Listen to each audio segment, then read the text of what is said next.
start our discussion of the Gospel of Mark. От Марка Святого Евангелия чтения. Господи, благослови. Я, как обычно, ввожу на экран наши колоночки.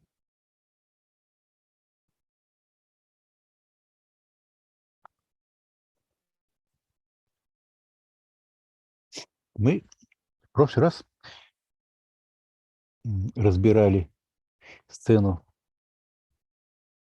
того, как Иисус с учениками переправляются на другой берег через Галилейское море.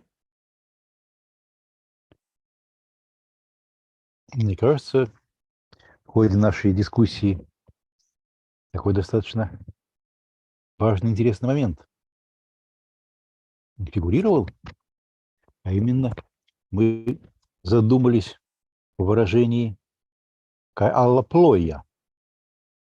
То есть нам встречается, что у нас наряду с лодкой Иисуса упоминаются еще какие-то другие лодки, которые там были, но, в отличие от лодки, в которой находился Иисус, на другой берег моря не стали переправляться. Вот. Я выдвинул предположение о том, что вот в этом глубоко символическом мире Евангелия от Марка у нас эти лодки могут как бы изображать собой общины последователей Иисуса, или, по крайней мере, общины тех, кто слушает Иисуса. Вот, а дальше, как мы сегодня увидим, у нас путешествие Иисуса в Герасинскую область, по ту сторону Галилейского моря, может быть интерпретировано как некое такое начало миссии к язычникам. Тематика очень важная для всех евангелистов. Мне довольно много было разных предположений в истории экзегезы насчет того, что могут означать эти аллаплоя. Я выдвинул предположение о том, что здесь речь идет о том, что из разных общин, которые слушали Иисуса,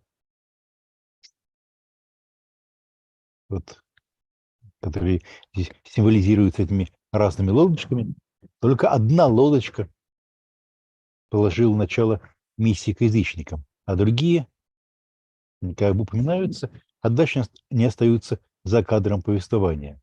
Они, в отличие от той лодки, которая вместе с Иисусом переправляется на другой берег Галилейского моря через все опасности, они, в отличие от Иисуса, не стали, в той лодке, где был Иисус, не стали выполнять миссию Божию, то есть путь к язычникам. Вот я вкратце напомнил, может быть, какую-то такую важнейшую вещь, то, о чем мы в прошлый раз говорили. Ну, за бортом нашего рассказа, господи, что там так бегает, за бортом нашего рассказа наше обсуждение в прошлый раз осталось вещи, которые, мне кажется, стоит еще тоже все-таки перечислить. Это разнообразные ветхозаветные аллюзии соответствующего. Сейчас, секундочку, давайте я сделаю пошире это.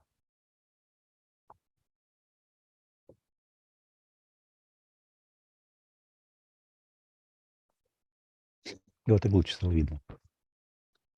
Вот. Разнообразные ветхозаветные аллюзии, которые есть в этом повествовании. Ну, во-первых, это, конечно же, образ. We can just count or make a list of the Old Testament allusions that we encounter in this pericope. First of all, that's the image of waters that somehow represent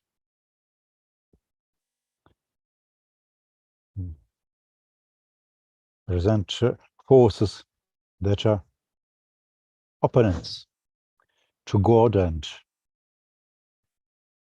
to God's people, to those who serve God. A lot of Old Testament passages can be recalled. Joel mentioned the image of primordial waters in the very beginning of Genesis 1. Then these primordial waters once again come to the fore in the narrative about the great flood. We also have waters that create danger for the Jewish people when they cross the Red Sea. And we have a lot of allusions to waters in the Old Testament poetry, waters that present danger to the hero, for example, the soldier. One of the most tantalizing parallels is the parallelism here with the book of Jonah, where especially in the poetical chapter in Jonah, we also have the same imagery of waters that are dangerous for God's elect, but there are also other elements of parallelism. For example, Jonah in the ship during the tempest, he sleeps in the same time as Jesus sleeps here in the boat, so that Jonah's companions, in the same way as Jesus' companions here, had to try to wake him up, and to wake him up with a rather, they were very upset. We are going to perish, and you, Jonah, is sleeping. And almost the same intonation were here when disciples addressed Jesus. Didaskale, umărei soi, hoția pe lume ta.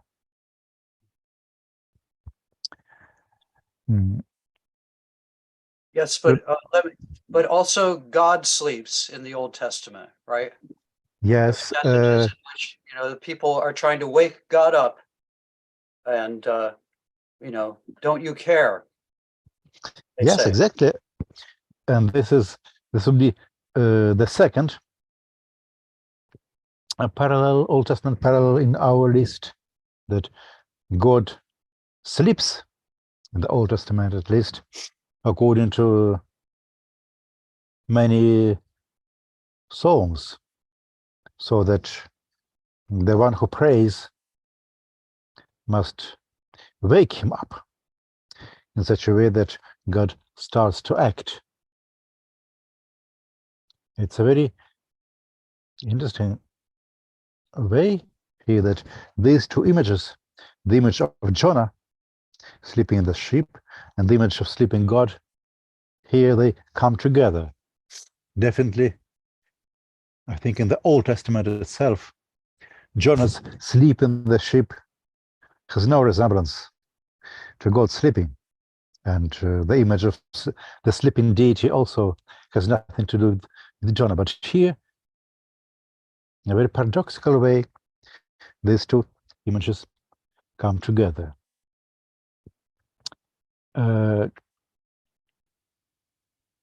We also mentioned that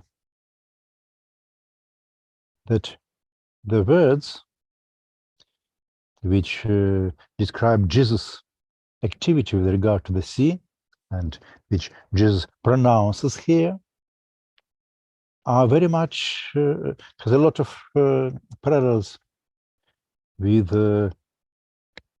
Jesus' exorcisms earlier. So that Jesus does to the sea and addresses the sea exactly the same words that I used earlier with regard to exorcism. So the sea is somehow represented as a demonic substance. What probably we should add to this, and we missed this in our discussion of last Monday, is that not only in the beginning chapters of the Gospel of Mark, but also in the Old Testament, we can have some parallels to what we are talking about here. For example, Mark 4:39, yes, it's the verse we are now looking at. Jesus epitimison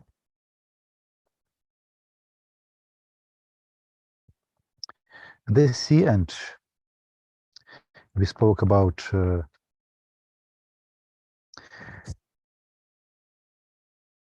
the parallel passages which use the same verb in the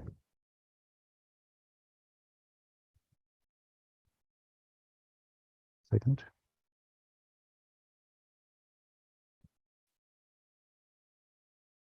In the opening chapter of Mark, but we also have, for example, in Psalm 105, according to the Masoretic numeration,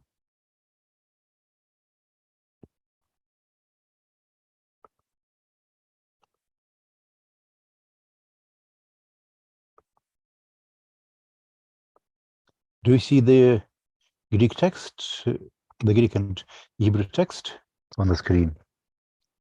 Yes. Okay. Epitimesan teriutra talasse, kai xerante, kai hodegesen autus in abuso hosen eremo. Though, as concerns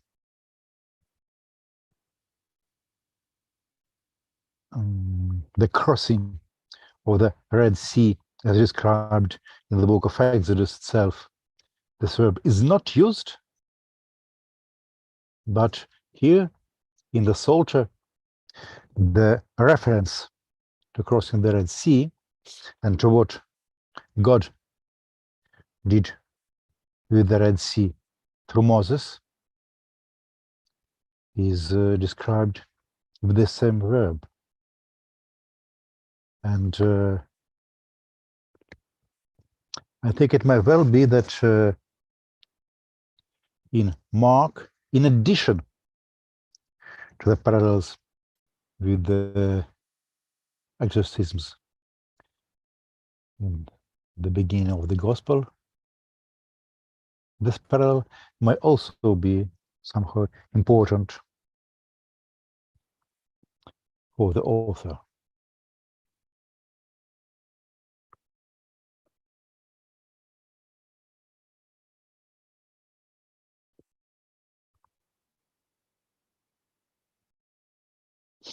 So we have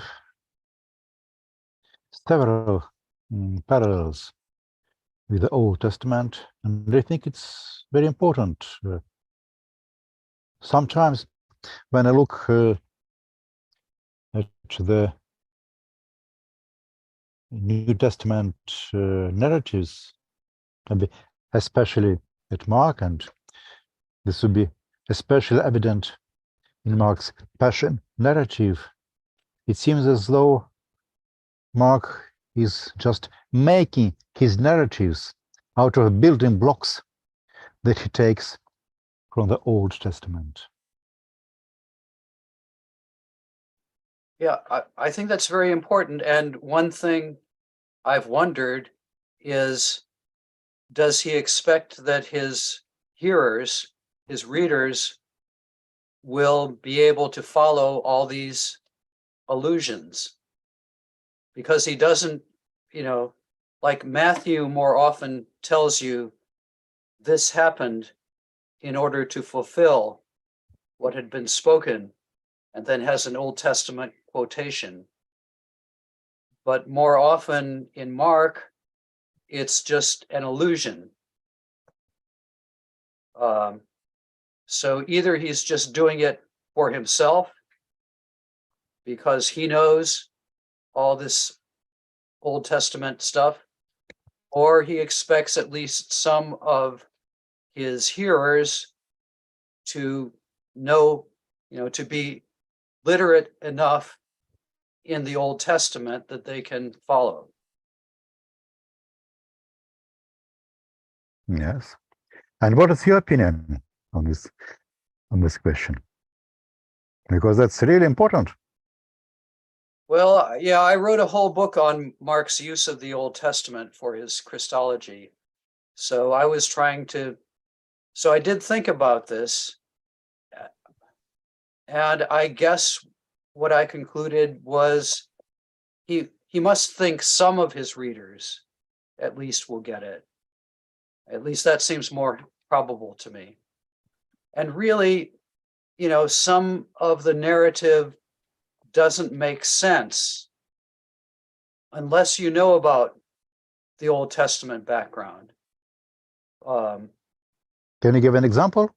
Well, like, for example, in the Passion narrative, where they divide his clothes and, cast lots for them. It helps a lot. That, especially the Passion narrative, is full of these Old Testament allusions. And, if you know that some of that is coming from the Psalms, the righteous suffering figure in the Psalms, and some of it is coming from Isaiah 53, then, it means more. And I think here too, like him rebuking the sea, why should he yell at the sea? The sea is an inanimate object, but, it makes more sense if you know the Old Testament tradition and connections with, the sea as a demonic force. But anyway, I couldn't have written that book unless I thought that, the Old Testament was important to him. So I had an investment in it. Yes, it's obvious that Old Testament was important. The question is exactly what I have asked, whether it was important for Mark in constructing the narrative, or he thought that his hearers should also understand these allusions. You're right that at least as concerns at least some elements of the Passion narrative,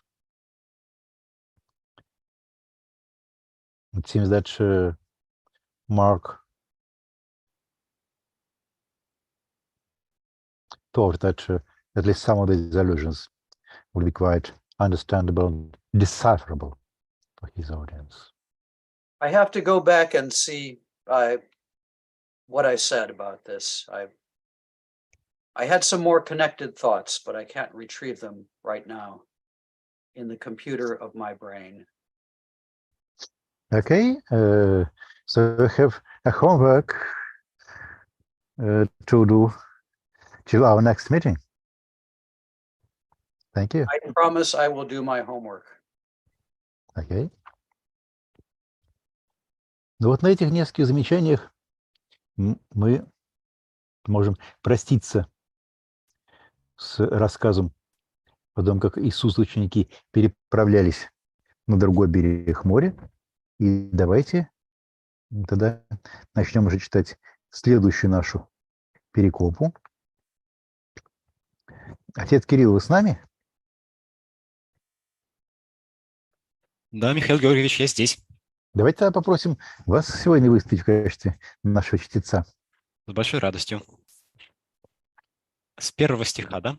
Да, давайте 5 главу с 1 стиха. Kai elson eisto perantes alases eisten horanton gerasenon. Kai exelsontos autu. Давайте пока остановимся на первом стихе. Они переправились, потому что здесь в первом же стихе у нас встречается достаточно серьезная экзегетическая проблема. Вдруг нам сейчас Джоэль расскажет, как ее решить. Они переправились на другой берег моря, в Герасинскую область. Ну, может, конечно, точнее было перевести Хора как страну, но, с другой стороны, страна, она все-таки подразумевает что-то не просто какое-то территориальное образование, где есть своя администрация, власть. Так что, может быть, Герасинская область не так уж и плохо. Вот, но проблема, которая перед нами встает, она вот какая. Сейчас видна у нас карта? Вот у нас относительно маленькое Галилейское море. Вот с его западного берега на восточный берег ночью, по-видимому, переправляется лодка с Иисусом. Они приводят на восточный берег. И очевидно, что все, что будет описано дальше, происходит на берегу Галилейского моря, и свиньи там с утеса даже свергаются. То есть они от моря далеко не отходят. Но там есть вот Гиппос или Сусита, прямо тут вот на берегу Галилейского моря. Кто там бывал, помнит какое-то красивое место, скажем, достаточно далеко от Галилейского моря, но все-таки, ну, как-то рядышком.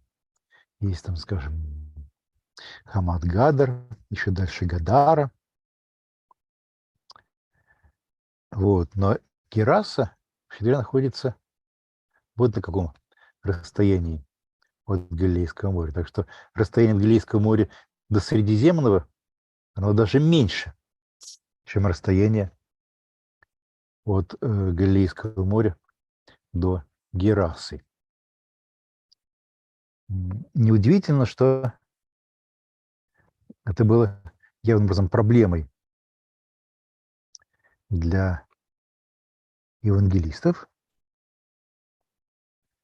Так что вот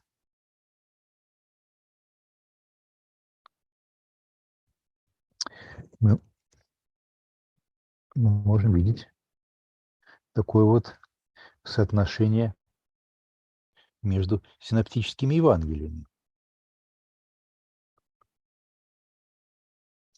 Вот у Марка «Эльтон эйстоперентес таласос эстенхорон тон герасенон». Вот если верить критическому изданию, то же самое чтение у нас поддерживается в Евангелии от Луки. Эйстенхорон тон герасенон. У Матфея «Каэлтон ту эйстоперен эйстенхорон тон гадаренон». Но если я правильно помню, в разных рукописях эти чтения немножко путаются. То есть переписчики Марка могли вспомнить про то, что вот у Матфея так, там переписчики Матфея могли вспомнить про то, что у Марка так-то. Вот. Но в целом, я думаю, мы можем верить критическим изданиям, что, невзирая на легкую путаницу в позднейшей рукописной традиции, у нас была Гехоротон Герасенон у Марка, которая перекочевала без каких бы то ни было изменений в Луку. А Матфей поправил это место на Хоротон Гадаренон, что совершенно с ним, потому что Гадара, ну вот даже, как видим по карте, все-таки тоже, хотя и не на берегу Галилейского моря, но все-таки раза в 3 ближе к нему, чем Гераса. Вот. Видимо, Матфей как-то лучше понимал географию Леванта, где бы он написал свое Евангелие. Поэтому решил его отчасти подправить. Но что имел в виду Марк с этой страной герасинской? Let's ask Joel. Joel, do you have any idea why we have Gerasa here, which is so far from the Sea of Galilee. Yeah, it's a problem. But you notice that I think you said this, that Matthew corrects it somewhat, Yes. changes it to Gadara, which is closer to the lake.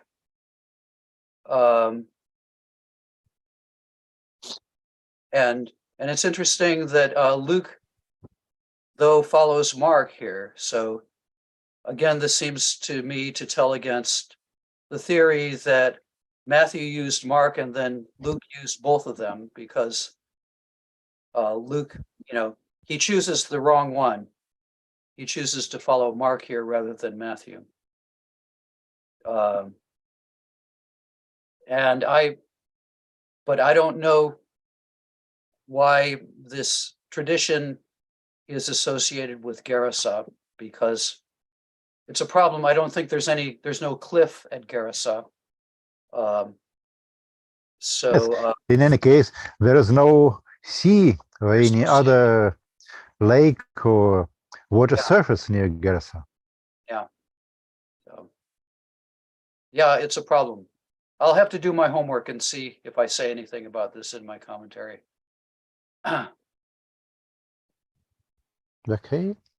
But one thing I wanted to point out, though, while we've got this, is, so you were talking before about, the Drugoya Lodki, right? Yes.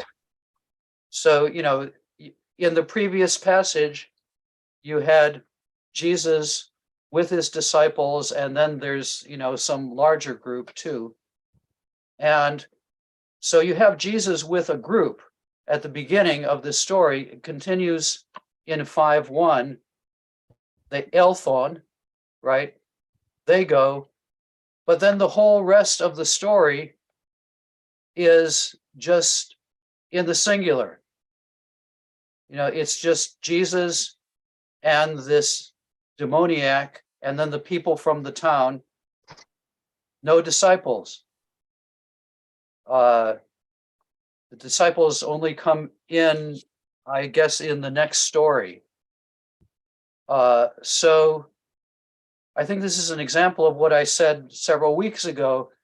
You have these traditions that Mark has taken up, probably, which are just individual stories about Jesus meeting this person, Jesus meeting that person, just Jesus and the person.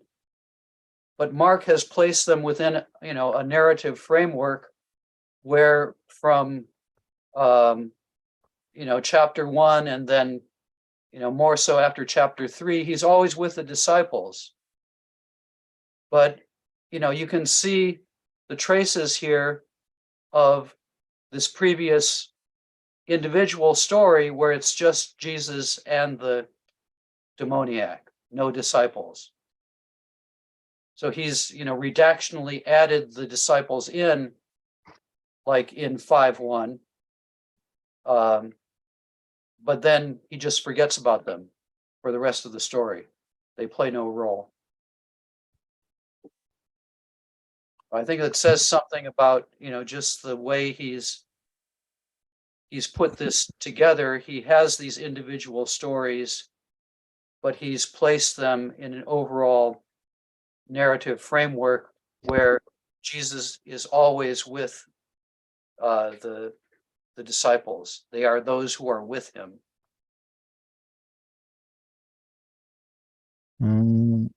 I must say I'm not completely convinced with Why this not? reasoning. Почему нет? Почему нет?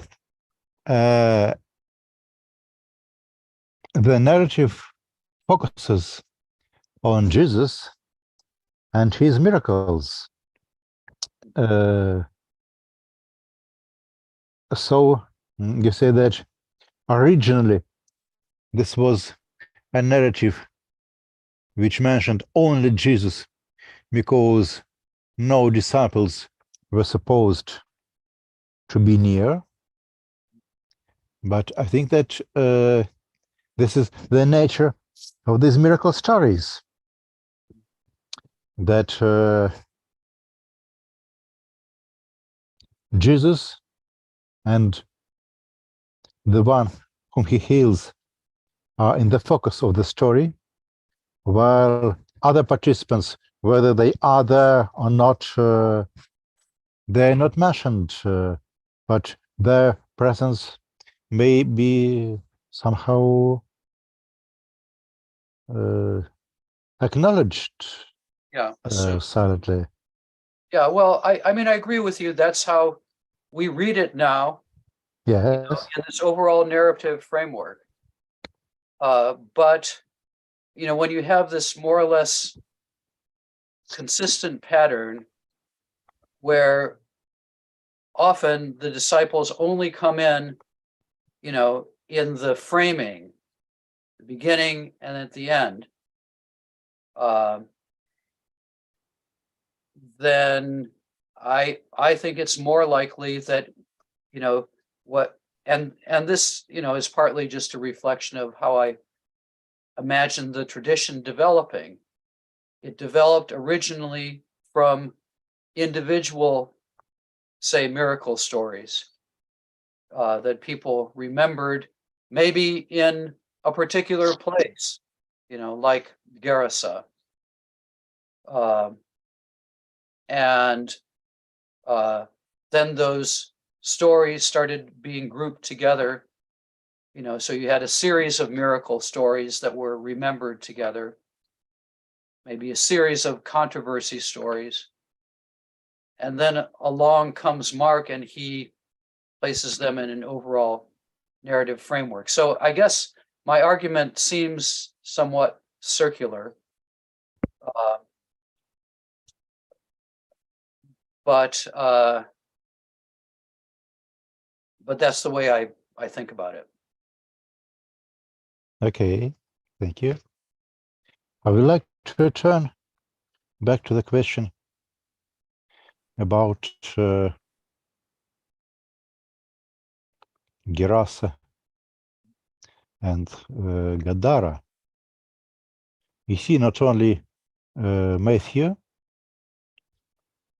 but also in some manuscripts, in the later manuscripts of Mark, we also have ten horanton Gerasenon replaced with ten horanton Gadarenon. So from Matthew, with this reading, seems to be original.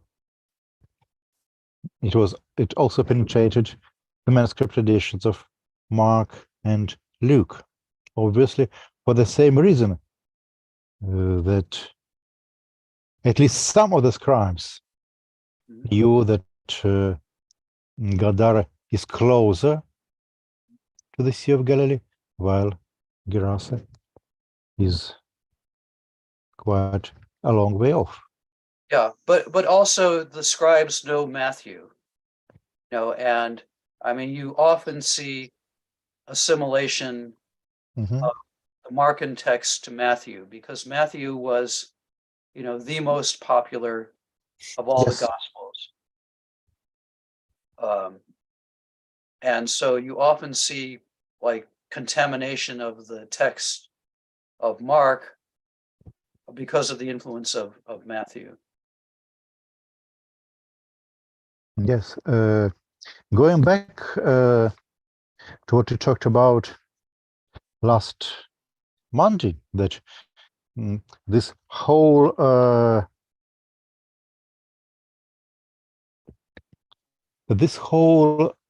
pericope may have some symbolic meaning. I ask myself whether the Gerasa community or Gerasa itself had some special value for the early Christians. We know, for example, that Damascus obviously had a symbolic value for several traditions in the Judaism of the turn of the era. On the one hand, we have the famous Damascus document, attested also in Qumran, where Damascus is also probably has some symbolic meaning. And then probably it's not coincidental that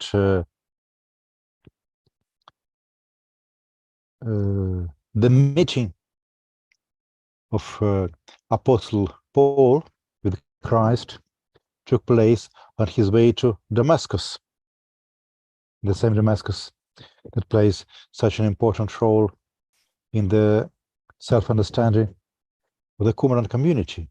And it was in Damascus that Paul was baptized. So if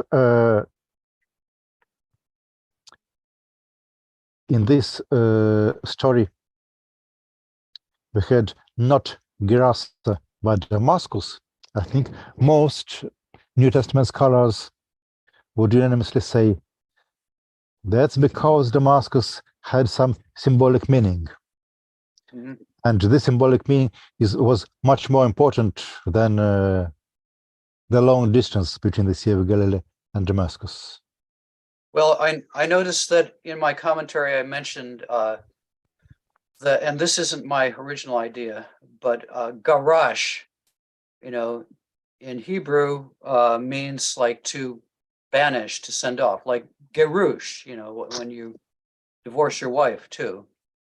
So somebody suggested, that that term garash is appropriate for an exorcism. You're chasing out the demons. So at least that's a possibility suggested by someone. But of course, that's a pun, on the basis of a Hebrew or Aramaic root, so then you get into even more complex questions about, both the narrator and his audience and, their linguistic abilities.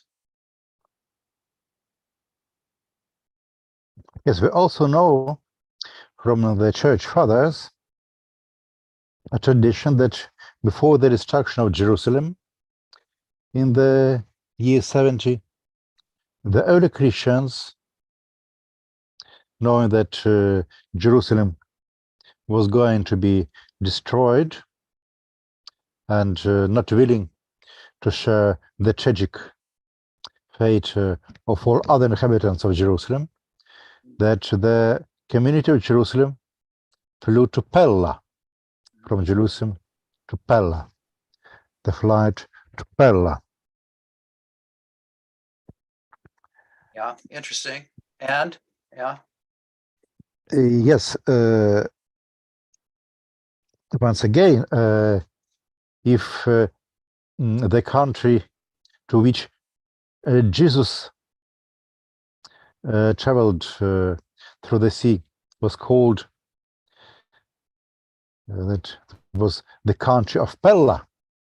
Yeah, this would make much sense in this symbolic word, the symbolic word.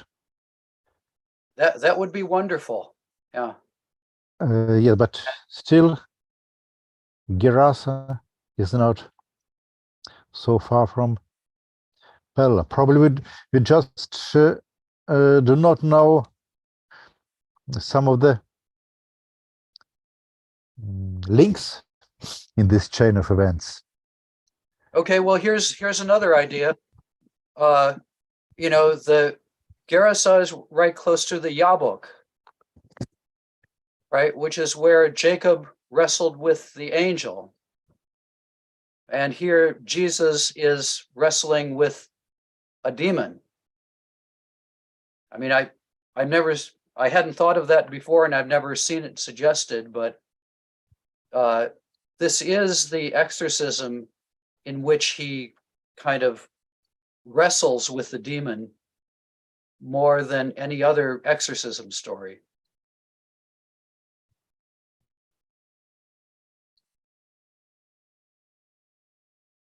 Okay. You see, I'm still playing with the idea expressed last Monday that this whole story of traveling from Galilee to the other side of the Sea of Galilee has some symbolic meaning related to events in the life of the early Christian communities. No, I mean, I do think that's important that, there is this tradition, and I think, it has some historicity, about the flight to Pella. So it's in the same general area. I mean, both Gadara and Gerasa are in that same general area. In the Decapolis, the church went to the Decapolis, and I think it is true that this story it's the first one in which Jesus moves out into a non-Jewish area, and that's important.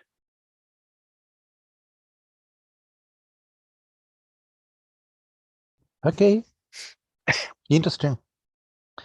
We agreed to write a joint paper on this. Yes, that would be fun. Okay, Let's Let's do do that. it. Yeah. let's do that. Okay, now let's return to our. A second. Let's return to our text. Отец Кирилл, давайте теперь продолжим чтение дальше. Мгм. Кажется, можно со 2 по 5 стих. Kai excelsontos autu ectu ploiu eusius, iupentesen auto ecton mnemeion anthropos, en pneumati akatharto. Osten katoikesen eichen entois mnemasin, kai ude alusei uketi, udeis ediunato auton desai. Diato auton polakis pedais kai alusesin, de desai kai diespasai iupautu tas aluseis, kai tas pedas sunte trifsai, kai udeis ischuen auton damasai. Kai diapantos nuktos kai emeras, entois mnemasin kai entois oresin en kradzon kai katakopton euton lysois. Да. Едва Иисус вышел из лодки. Ну, хорошо, может, давайте пишем едва. Он вышел из лодки, понятно? Смотри, да? Я по ходу дела думаю, может, мне сделать чуть ближе мой текст к греческому.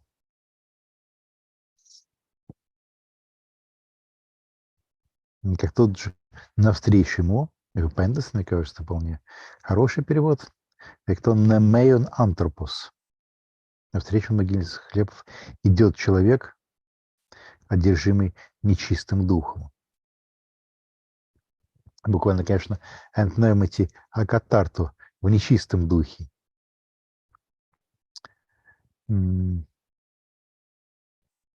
Здесь, кстати, любопытный вопрос, который мы тоже можем сейчас обратить к Джоэлю, как к специалисту по новозаветной демонологии. А как у нас здесь вот в библейской традиции мыслится соотношение между демоном и тем, кто им одержим? Потому что вот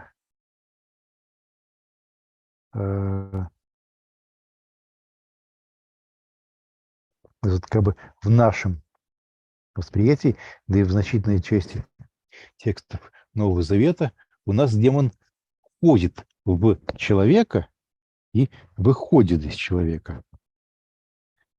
Но в то же самое время у нас, скажем, в Ветхом Завете мы встречаем такой образ, что демон одевает на себя человека. Да?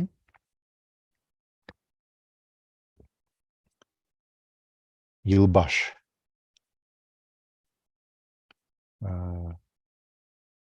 То есть, как бы не он находится внутри человека, а человек становится своего рода одеянием для него.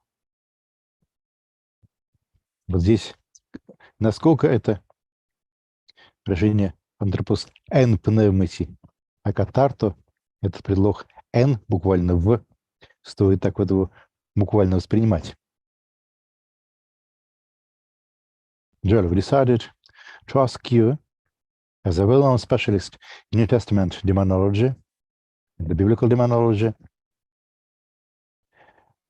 what is, how do the biblical writers conceive the relationship between demons and those who were possessed by them? On the one hand, we have a lot of stories where demons enter a person or leave a person. But at the same time, in the Old Testament, we have the expression that literally means that the spirit, either the good spirit sent from God or the bad spirit, literally puts the man on like a piece of cloth. Yeah. Lavash, yeah. Lavash. Yeah, no, I mean, I think the terminology is interesting here, and so literally, anthropos en pneumati akatharto. So people usually want to say this is an instrumental end, with a man with a unclean spirit.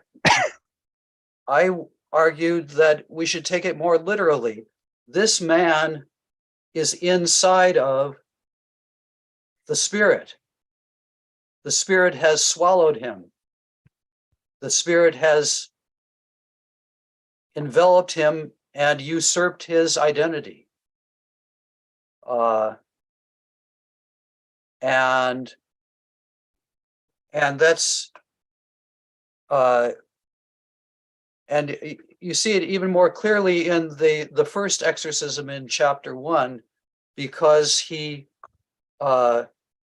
keeps alternating between the first person singular, I, and the first person plural, we. He doesn't know if he's an I or a we.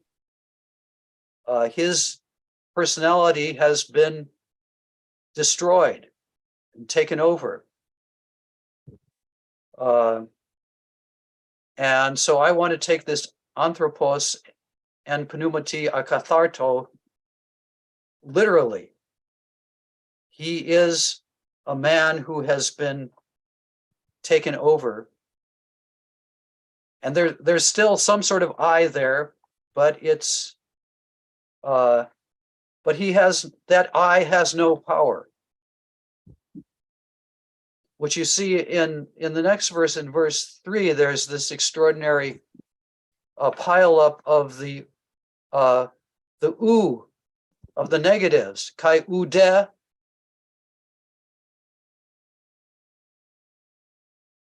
Let's see, where are you going to? Yeah. I'm going to the place in chapter 1 that you mentioned. Okay. Let's go to chapter 1. Yeah. It's 121 and following, right? Yeah. Yes. Yeah.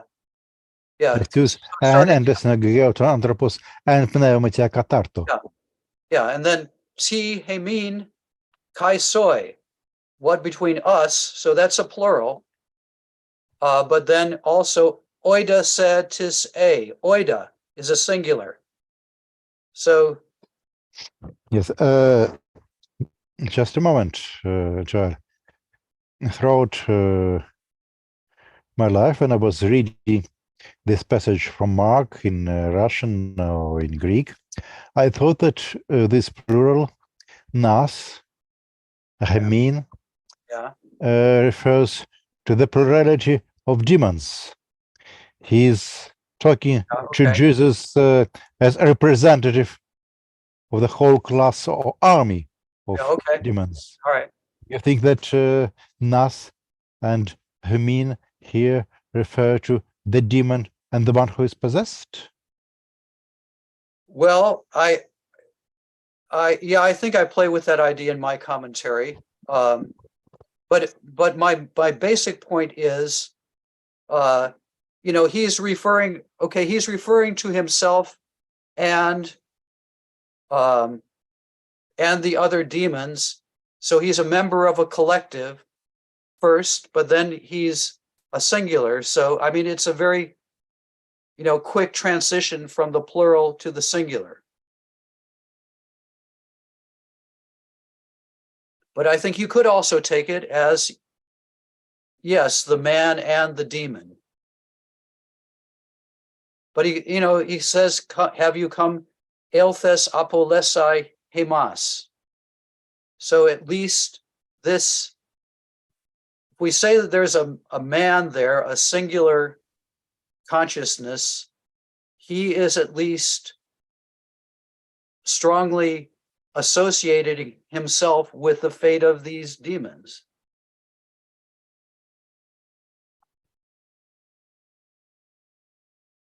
Okay, this is a possible exegesis, though I my can see you're not mind, convinced. Yeah, okay.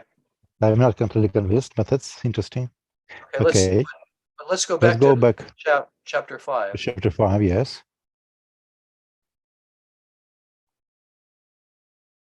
And and I do think it's, we haven't quite gotten there yet, but I do think it's extraordinary in verse 3. All of these u words, kai ude, haluse, uketi, udes, edunato auton desai. And not even with a chain, no one, not yet, was able, just a pile up of negatives, which is, all of which emphasize what he can't do because he's been swallowed up by this unclean spirit, or what other people can't do. They can't control him because he's in the power of this spirit. Nobody is able to tame him.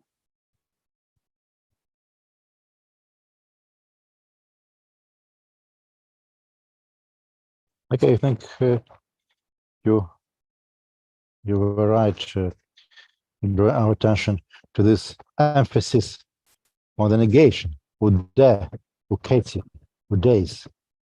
I But what do you decided, think about, what do you think about my idea about taking en pneumati akatharto literally? He is a man in an unclean spirit. He is a man. So it's not the spirit that's in the man, it's the man that's in the spirit. yes, that's exactly what I asked you, remembering the Old Testament parallel. But we also have the parallel imagery when speaking about good spirit. For example, the author of the Apocalypse tells us that he was in spirit on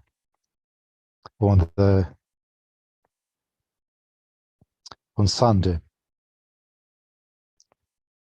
And we also have the same imagery in Paul. We are in Christ.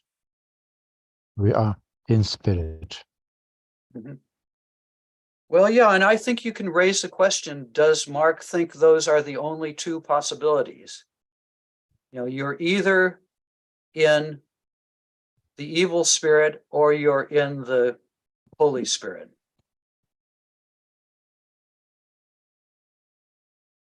So it's, I like to quote, there's this passage from Dostoevsky, from the brothers Karamazov, from the Grand Inquisitor, that God and the devil are fighting, and, where they're fighting, the arena is the heart of humanity, which is also the picture that you get in 1QS 3 and 4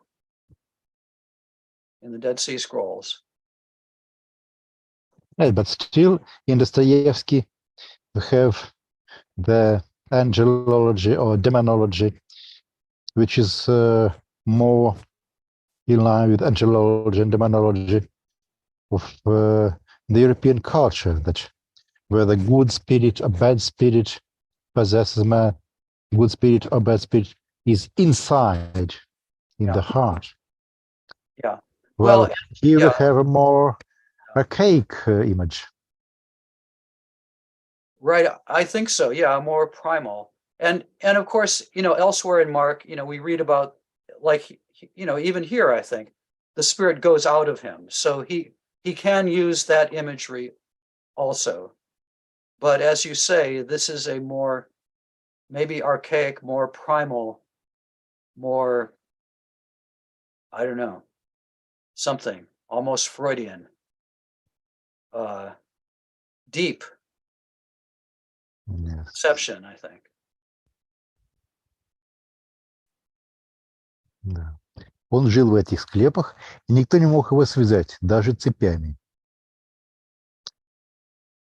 Дето он палакис педайской галюсасин дедестой, хотя его не раз закопывали в окопы и цепи, кайдес паста из ауту, та с галюсой, кайдес педас сунтатрифтой. Он и цепи разрывал, и оковы разбивал. Кайдес исхиен аутон дамасой. Никому не давалось с ним справиться. Никому не удалось приручить его. Постоянно ночью и днем в склепах и в горах кричал он и бил себя камнями. А зачем он бил себя камнями? What is your opinion, Joel? Why did he strike himself with stones? Well, yeah, I think, it shows the destructive nature of this demon. It's using this man, but it's also tormenting him. But it's interesting that she doesn't throw those stones to other people. That's some aggression, but aimed at oneself. Yeah. I mean, I look, it's a known psychological condition too, right? That, various people are, cut themselves. And, but I think that for Mark, the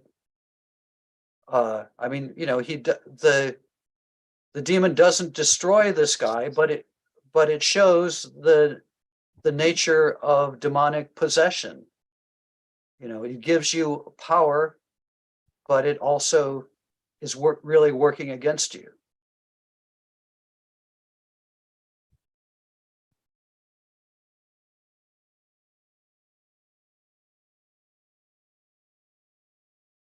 Yes.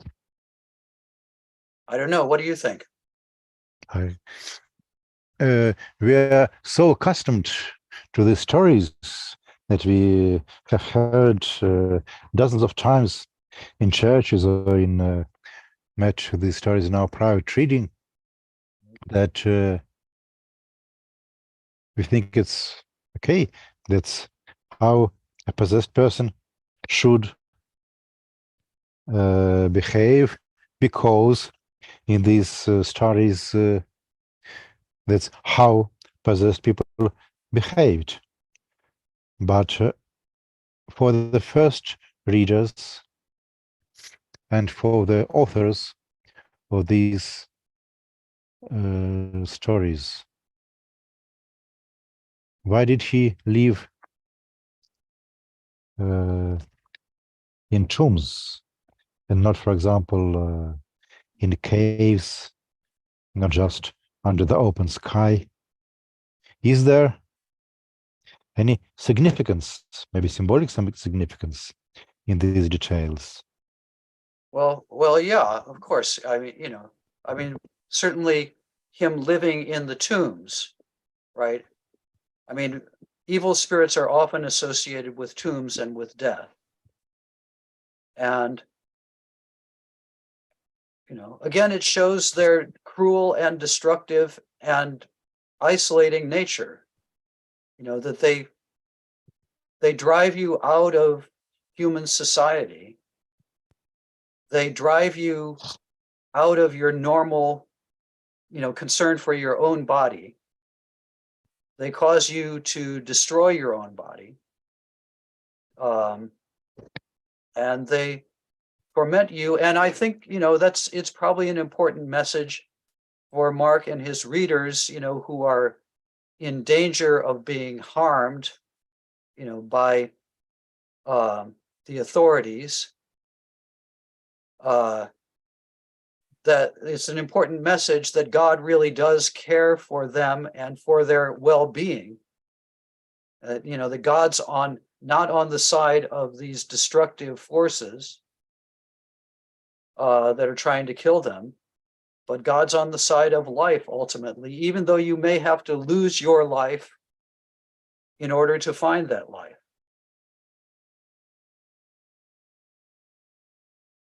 But the other thing about the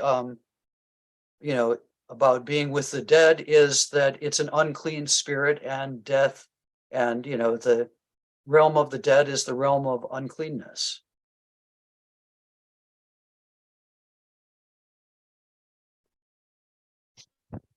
Okay, let's read verses 6 and 7. Отец Кирилл, вы с нами? Да-да. Kai idon ton Iisum apomacrosen edramen, kai prosecunesen auto, kai craxas phone megale legei, ti emoi kai soi, Iisu uie tu Theou tu iupsistu, orchidzo se ton Theon, me basanises. Да. Издалека завидев Иисуса, он прибежал, пал пред ним ниц и громко закричал: «Что тебе нужно от меня, Иисус, Сын Бога Всевышнего? Богом тебя заклинаю, не мучь меня». Но при этом, вместо того, чтобы скрываться от Иисуса, этот нечистый дух, который не хотел, чтобы Иисус его мучил, он, наоборот, бросился ему навстречу и признает его Сыном Бога Всевышнего. Помните, это у нас очень похоже на ту сценку, о которой мы только что вспоминали с Джоэлем из 1 главы, где демоны обращаются к Иисусу: «Ты пришел погубить нас». Здесь они знают, что пришел мучить. «Я знаю, кто ты, святой Божий, Божий святой», да?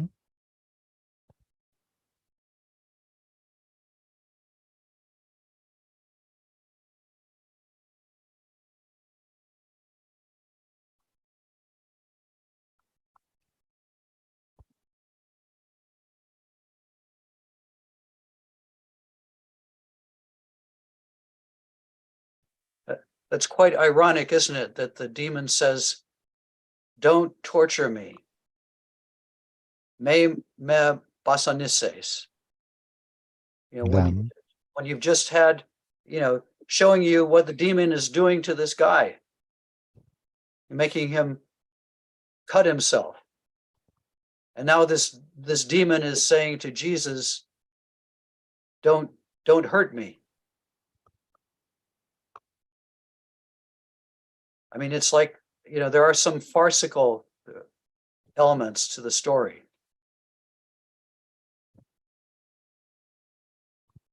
Yes. Also, what is interesting here is the title, Hoteos Hypsistos. We have some examples of this epithet in the Old Testament, where the Hebrew Elyon is translated as Hypsistos. Right, but what people often say about this is that it's a title that would make sense to both Jews and non-Jews, right? And even in, the Elyon, so that's in the patriarchal narratives, right? El Elyon. So kind of not a particularistic Jewish title for God, but a sort of title that would make sense in the larger ancient Near East or also in the Hellenistic world. Yes, it's interesting that it was the title in the Hellenistic world used for Zeus and other pagan deities. Wait a second, I'll be back in a second.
So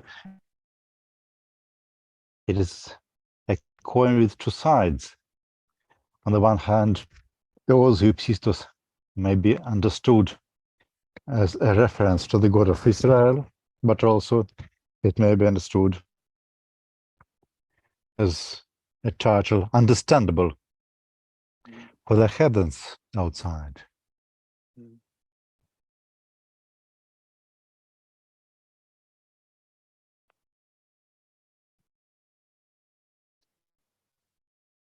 Interesting, of course, is also the usage of the verb agrokizo, Yeah, because normally that's what is supposed an exorcist should do to demons.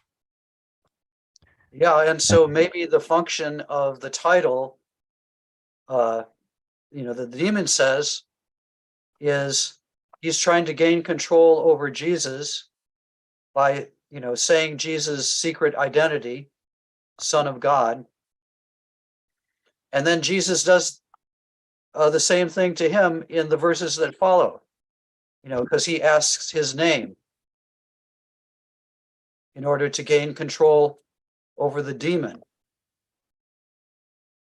So this is why I said, this goes back to my Jabok theory, right? Mhm. It's a real struggle.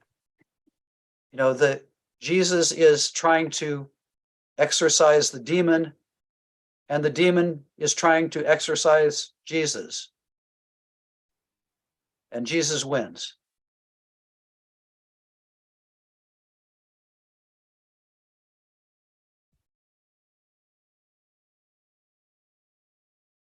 Yes.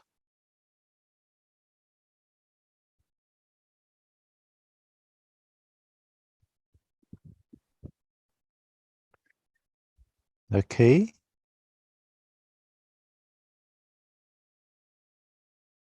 Now let's continue.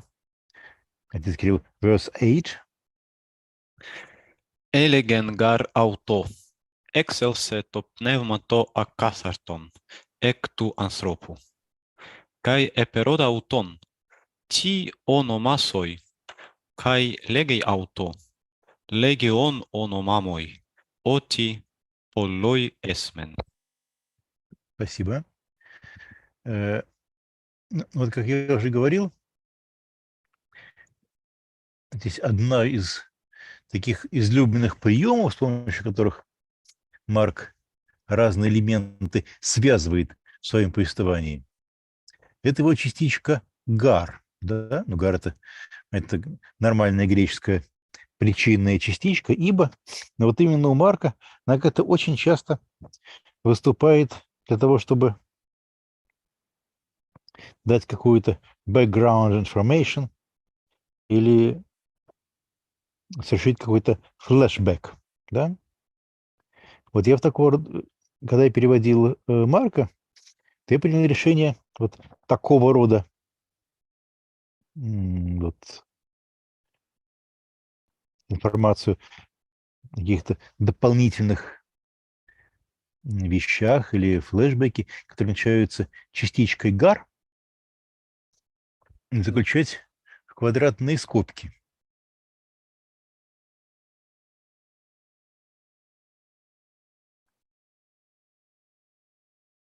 I spoke about this gar.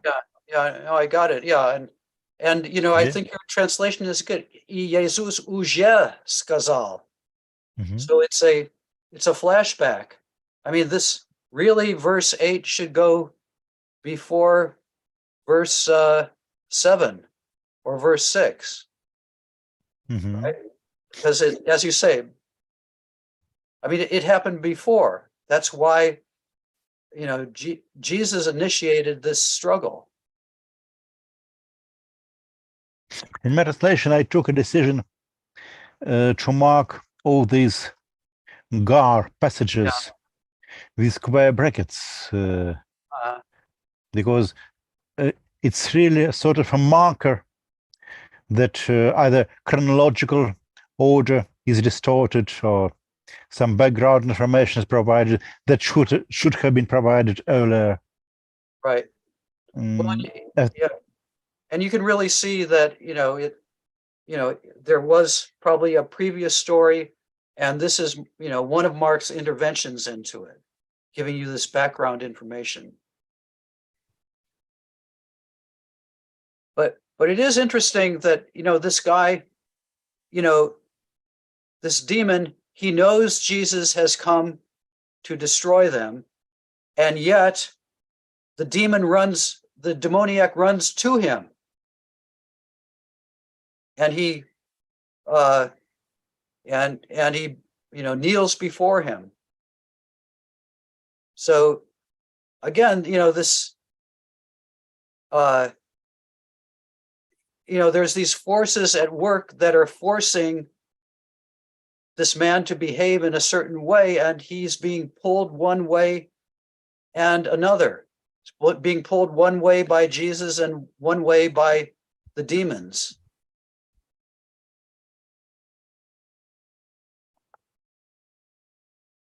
And so I think I talked in my commentary about it's a fatal attraction that the demon has for Jesus.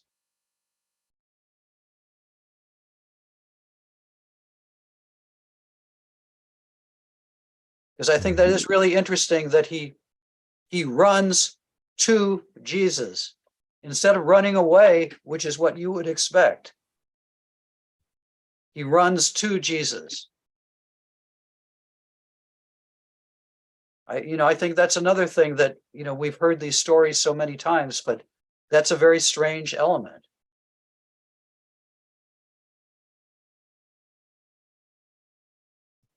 Yes. Then we have verse 9. Jesus asks demon, "Τι όνομα σοι?" What is your name?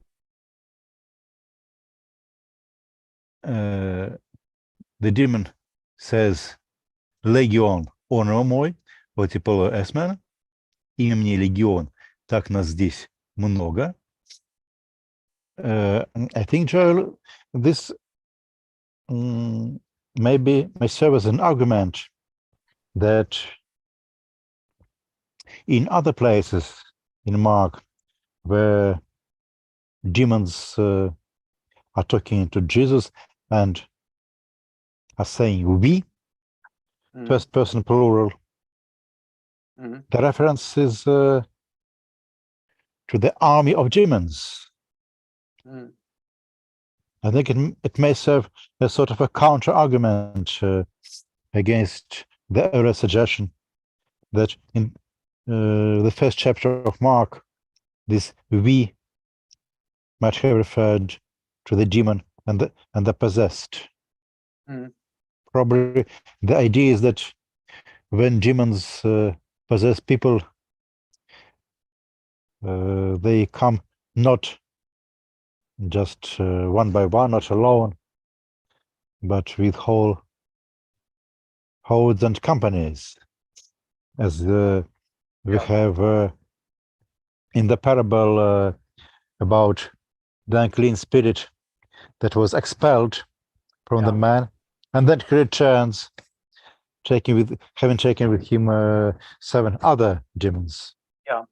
So demons obviously like company. Like company, yeah. They're Like company. communistic. Yes. But it's also interesting that this answer, "My name is Legion," on the one hand, it's a disclosure how many demons are there, but on the other hand, it's an attempt not to disclose the real name of the demon. Okay. Because we know from the exorcist texts, from the actual exorcist texts, and from later legendary stories, for example, depicting Solomon as the one who has power over demons. The main thing, if you want to control the demon, you must know his name. It's especially pagan magic texts. Pagan magic text, but also Jewish texts like the Testament of Solomon, which describes a series of demons with their names, and obviously this text was intended to be used by exorcists. They now, having read the Testament of Solomon, they know all their names, so they can try to control demons. But no, that's interesting. I mean, that you're suggesting that Legion is an evasion, right? So he's not really telling his name. He's just describing himself. But I don't know. I mean, what's he supposed to? I mean, there's like 2,000 demons. I forget how many people there were in a Roman legion. It's thousands, so it wouldn't work in the story for him to make them all say there are 2,000 names. At least some of the names. But this story that someone asks has superhuman power to give the name of this superhuman power, and the superhuman power refuses, that's, of course, the topos of several narratives in the Old Testament about meeting of people with God. Yeah. Well, like at the Yabok. Like at the Jabbok, yes. When you talked about Jabbok, I immediately remembered the story about second.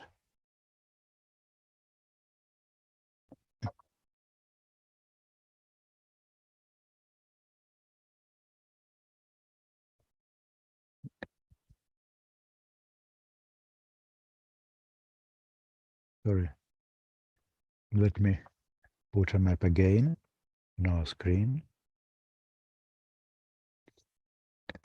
Yes, all this happens either in Gadara or even in Gerasa, quite close to the river Jabbok, поток Ябок в русских переводах, где у нас Иаков боролся с кем-то, кто потом был осознан Иаковом как божество, как Бог, потому что Иаков сказал, здесь я боролся с Богом, хотя, как вы помните, это место из книги «Бытия», описание этой борьбы больше похоже скорее на борьбу не с Богом, а с демоном. И кульминационным моментом этой истории является то, что Иаков просит у демона, что тот назвал ему свое имя, а тот отказывается. Он, правда, отказывается не так изящно, как это происходит в Евангелии от Марка. Марка, он как бы говорит, что у нас тут много, целый легион. То есть подменяет вопрос о том, как его зовут, вопросом о том, сколько вас здесь. В книге «Бытия» ночной противник Якова просто говорит, незачем тебе знать мое имя, но, опять же, в особенности, скоро мы говорим о том, какие ветхозаветные мотивы здесь могут у нас проявиться в Евангелии от Марка. Я бы не стал скидывать со счетов, верно в то, что вот где-то здесь, в конкретности Герасы, у нас разыгрывается немножко в других декорациях всем известная ветхозаветная история. Точно так же вот здесь, на Галилейском море, немножко в других декорациях разыгрывалась всем известная история про Иону и шторм на море.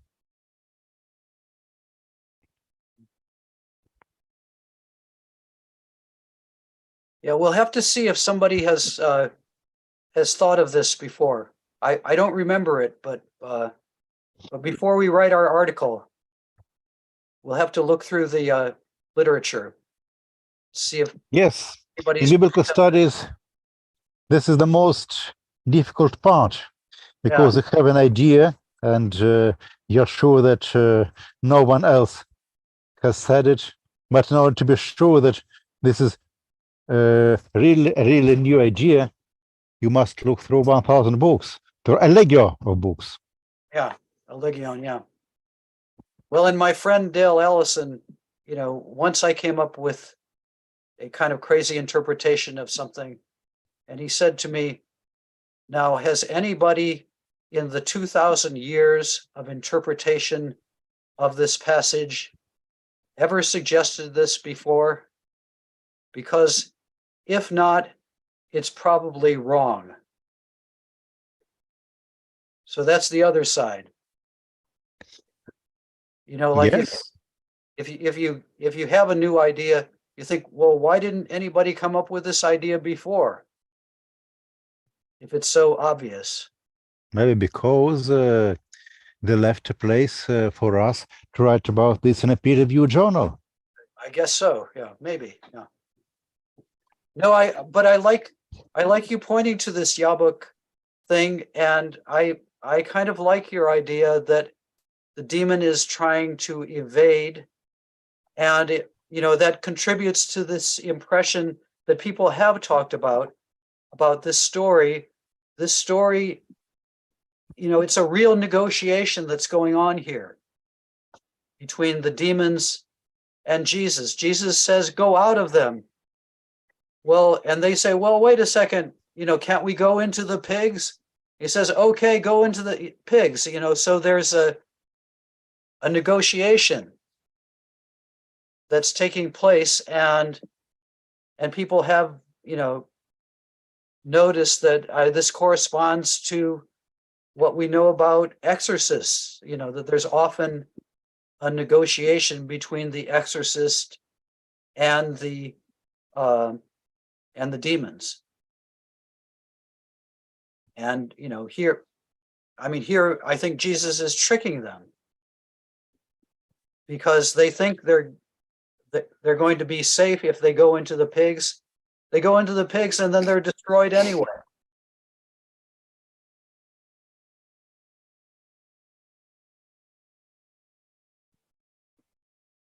Yes.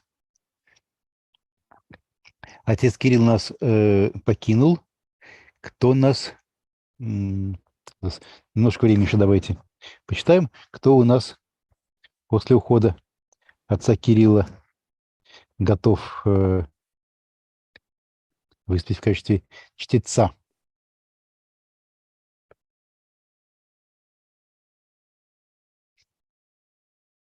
Лариса, готовы? Ну, могу. Окей. Мы кончили 9 стихом, так что у нас сейчас 10 и дальше. Хай перекалий автон, поля, гінаме авта, апостиле, екзотес хорас. Енде екей просто орий, агеле хойрон, мегале, боскомене. Кай перекалесан автон легонтес. Пемпсон гемас eistus hoirus, gine eis autus, eiseltomen. Дальше читаем? Нет, давайте пока здесь остановимся. Вот я задумался, как передать нам «Кай паракалый аутон полла». Он многожды умолял, он сильно умолял Иисуса. Какое-то, конечно, здесь должно быть наречие, которое придавало бы греческое «полла». Давайте пока поставим «он сильно». Он сильно умолял Иисуса не выгонять их из той страны. Мне кажется, опять же, здесь вот какой-то акцент на этой стране, может быть, говорит о том, что есть какое-то специальное значение в этой самой «гехора», тон «герасенон». В конце концов, если ты демон, такое тебе дело, в какой стране ты живешь. Если только эта страна не имеет какого-то символического значения. Не выгоняйтесь из этой страны. А там на горе паслось большое стадо свиней. Нечистые духи взмолились к Иисусу. Но я здесь добавил более эксплицитные подлежащие нечистые духи. Мне кажется, иначе по-русски не получится, если сохранить греческое опущение подлежащего, то есть скорее какие-то свиньи у нас получится в качестве подлежащих.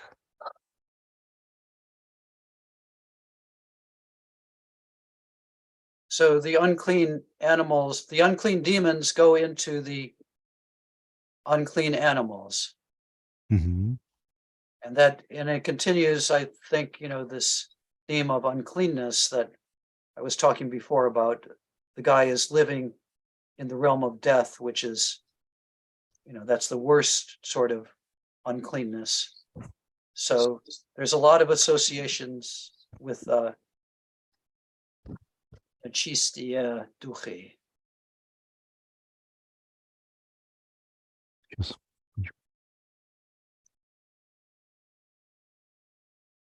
Пошли на свиней, чтобы мы вошли в них.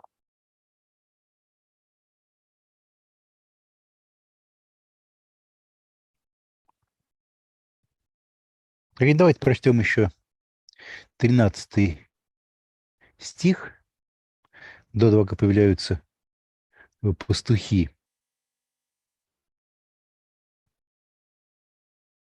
Лариса, прочтете 13 стих? Так. Кай эпетрепсен аутоис, кай exultum ta pneumata, ta akatarta, eselton estus hoirus, kai hormesen ge agele katatu kremno, eisten talasan, gos dishilioi, kai epnivanto энте таласы. Таласы, простите. Таласы, да. Он разрешил им. Что мы здесь лучше теперь видите, Кай? Эпетрепсен аутоис. Разрешил им или повелел им? What would be the better translation for эпетрепсен? He permitted them or he ordered them? No, I think he's permitting them. Permitting. Okay, so they follow their own desires. Yeah. He just allows them to follow their desires. Okay. But it's a trick also, right? Because they can't control these pigs, and and then this is a question. So the pigs rush down over the cliff, and the pigs are drowned. What happens to the demons? Are the demons destroyed? Or is it that the demons return to, the realm, the sea, which is the realm of demonic activity, as we were talking about at the beginning of the hour? I think you could look at it either way, that either the demons are destroyed, but I guess I think in the overall Markan narrative, no, demons, Jesus doesn't destroy demons at this point in the narrative.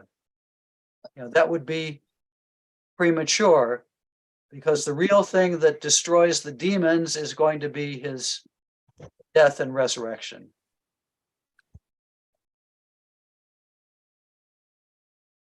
Yes, the question is whether, from the point of view of the demonology of the Judaism at the time, demons could be destroyed at all. Probably they could be controlled, Right. they could be relocated. Yeah. But even when they say that, they say to Jesus, "You came to torture us." Mm. Do not mention that he came to destroy them.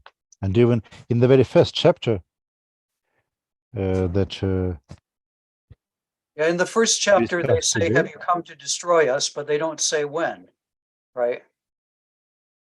And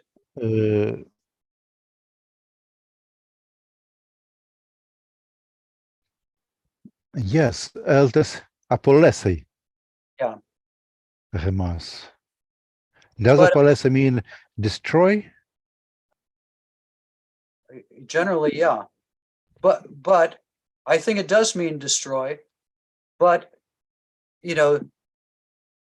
but that's about their eventual fate.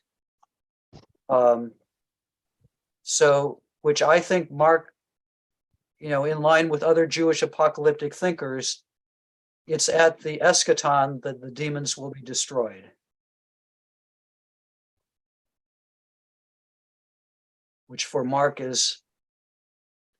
begins at Jesus' death and resurrection. So before the death and resurrection, any victory over the demons is only provisional.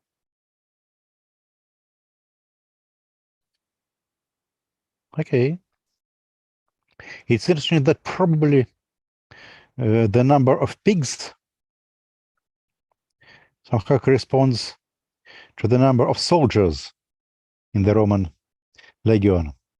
Right. The classical authors tell us that normally Roman legion would include from 3,000 to 6,000 soldiers, but probably that's an ideal number. Well, the real number after battles and so on was slightly less. Yeah. But so some people think this is an anti-Roman story and want to make Mark into an anti-Roman gospel, which I don't agree with. I think that's not right. Yes, especially take into account that the only human being who recognized that Jesus, the Son of God, is the Roman centurion. Yeah. I mean, I think this anti-Roman interpretation is it comes out of contemporary politics and anti-American imperialism type of interpretation, which was very popular. It still is pretty popular in our context. Yes. But the story itself, maybe the story before Mark took it up, maybe it had some kind of satire about the Romans in it. But I don't think that's what Mark uses it for.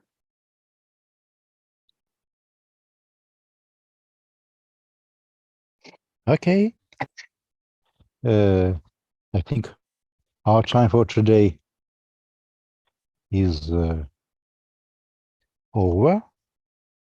The last question that we'd like to discuss before next Monday we move to the continuation of the story and new heroes appear, or a boss contest, Svinapasi.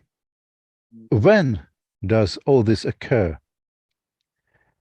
We know that Jesus entered the boat, the ployer, verse 35, and again at the Hemera Opsias in the evening. So that the way to the other side of the sea and the tempest were probably at night, which is, of course, very fitting time for tempest, for danger, for demonic powers on the sea, and so on and so on. Probably the healing of the demoniac takes place in the morning, which should also have important symbolic meaning. Just the light comes, and with the dawn, the demons are defeated. Mm-hmm. Okay. Yeah, and you certainly get that, in the resurrection narrative itself, right? In the yes, that it's happening in the morning, and just as night is giving way to day. Yeah, it's such an interesting story. Yes. Let's look towards next Monday to meet and to read the continuation. Yeah. Продолжать. Yes, I thank you, Joel. Okay, thank you. Thanks. Yes, Fun. and До thank скорого. everyone. До скорого. Who was with us. Спасибо, Лариса, спасибо, отец Реней, что пришли к нам. Большое спасибо.